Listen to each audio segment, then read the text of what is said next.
Good. I'm so sorry, gents. I'm recording a long form. Oh shit. Alright, so what we're doing today? Trying not to turn over the bees box. Alright. I think I succeeded though. Alright, so today's mission, we're at our second location. Right? Where's the last feeder? Feeder, what's the last one though? I think it's over in this box.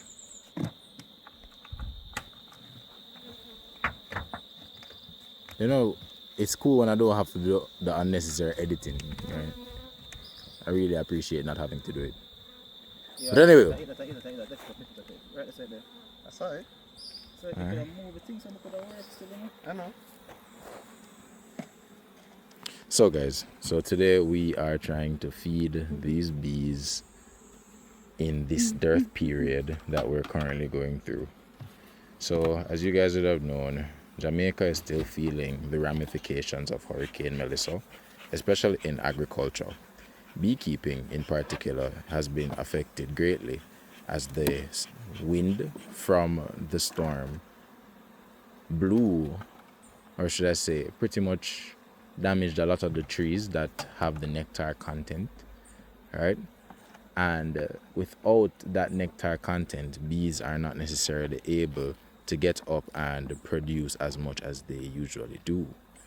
So what you have here is a situation where we're still feeling the ramifications of that storm and its impact on the nectar content for these bees. And we are now in a position where we have to be helping them to actually find the food required for their growth and development as colonies. So what we're doing some shuffling.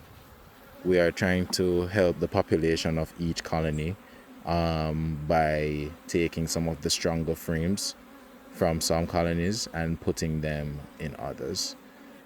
What we're also doing is trying to restructure the colonies to help them to function a bit more effectively as they try to find food and support their reproduction needs.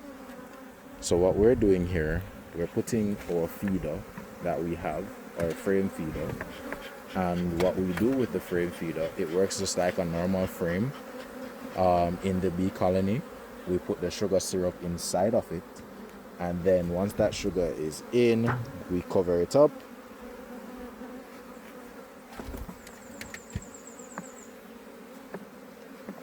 Cover that up, and that is how we give our bees some support in terms of the food that they can eat.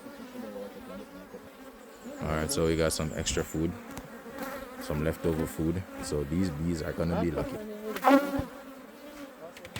I say central feeding. Anyway. Alright, so taking a look at these. So we had an accident of this one. As you can see, we have a lot of sugar syrup on it and they are filling up their faces. Alright, we have our smoker right here. We got our Hive tools right here. Right? And these are the tools that we use to navigate the boxes when we go through our inspections. The Hive tool, as the name suggests, you use it in the hive. You take a little move with it there. You pick it up, you look at the frame. When you look at the frames, what you're looking for is eggs. What you're looking for is a decent breeding pattern, or should I say brood pattern. And you should also be looking for an active and fit queen. So that's how you would use the Hive tool. You use the Hive tool, you come to the box, you make a few twists. You make a few twists to free up the space. Once you do that, you can lift out the frame. I can reel it because I'm just trying to show how to use the tool. So here, you take out the frame using the Hive tool.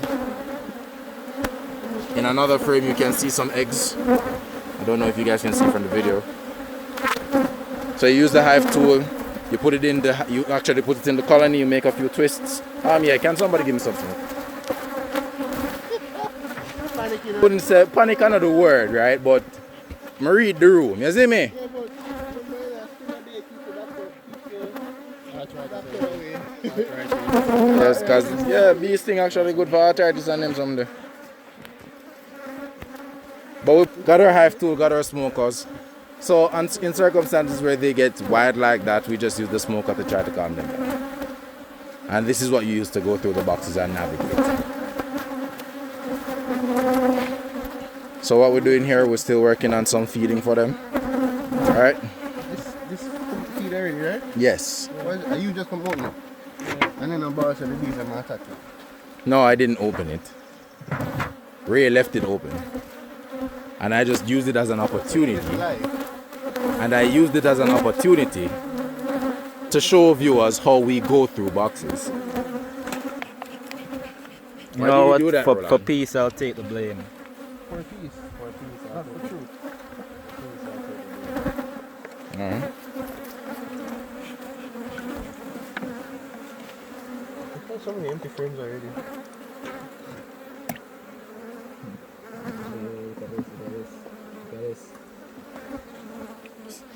Keep swimming. Just keep Four swimming. bees are drone and we just start recording. And I said, look at this. Yeah. Yeah, so many beekeepers down there. Yeah, because bees are greedy. So sometimes they just have to deal with the consequences of being greedy. Alright, so we're going through this box now. I think this is our last box. I already went through this box, so just put it through. See, I already have foundation on it. Yeah, it's fine, just need to feed. It's a bit weak still. Quite weak. Probably can take some firm from a stronger colony. No, we're not much stronger colony. Let me double check this. Alright. So we may have to remove the top off of this colony. So bees, to be optimal, they need a proper space to bee ratio. Let me just use that concept. In other words, too much space they'll be cold, too little they'll need to move, right? So when we have these frames on a weak colony, you find where there's too much space in the box, and when there's too much space, the bees cannot maintain the optimal temperature required for them to remain comfortable and functioning. So as a result, we've noted that this box, though we had it doubled, This box isn't actually bad enough because the frames are built out. the frames are built out, but where are the bees? Out on the road. That's a very wild guess. They're going to the road for true. Like, it's better to have them with a little more space than come back and do enough space and swarm. So they'll be fine and they'll come back to food. So the assumption is that the bees have actually gone to forage. That's why we're not seeing them. Well, got a good case here. Because all the frames are built out, they said. So now here we go. You know, some probably swarm. It's possible to. Or just leave them, make them build up back. They probably swarmed. That's what happens when we don't get them swarm cells. Give them some food. So they'll be fine. And that is our run through. So we fed them. We tried to give them some more resources where applicable.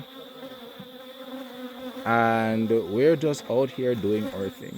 So this is the second location that we have, right? This is smaller than the first one, but of course we're still working it out and scaling accordingly. So agriculture, what you don't want to do is start too big too fast in any circumstance, because agriculture is a high risk industry. In agriculture, you're left highly susceptible to environmental shocks such as natural disasters. You are heavily impacted by regulations, and there's just a lot of things that are not within a farmer's control to keep them away from the adversities that come with it. So therefore, starting too big, too fast in any circumstance is a very high risk approach, in that there's a particular learning curve associated with it that you should be learning as you go along, as opposed to, how can I say, starting out big and then learning your lessons, which can be losses, at a larger scale. So you start small. When bad times come, like for example a hurricane, whatever you were supposed to learn from that hurricane, you are going to be able to apply those lessons learned in your scaling plans or your growing plans. So if you know that, hey, to better navigate hurricanes, we are going to need to have stands in place, we're going to need to have ties, you're going to be able to better plan resources around things. So we're in a situation here where this apiary, the apiary is new, the environment is new to beekeeping, so there's no real projection in terms of how well it may do in this environment just yet. So we started with 8 because of course we're relatively more seasoned beekeepers, so we have some principles that we can use to navigate, right?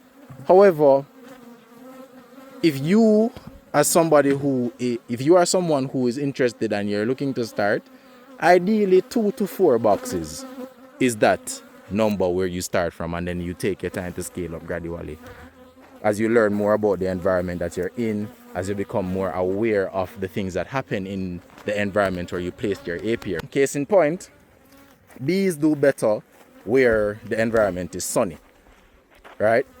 If you try a new spot and then you find out that there's there's a high level of rainfall there, right? You may be able to then plan around it as you go along. You learn as you go along. So you get to plan around your lesson learned. Start small. And that's exactly what we're doing. So team, that actually concludes today's run through. So this is our second apiary. This one is in St. Catherine.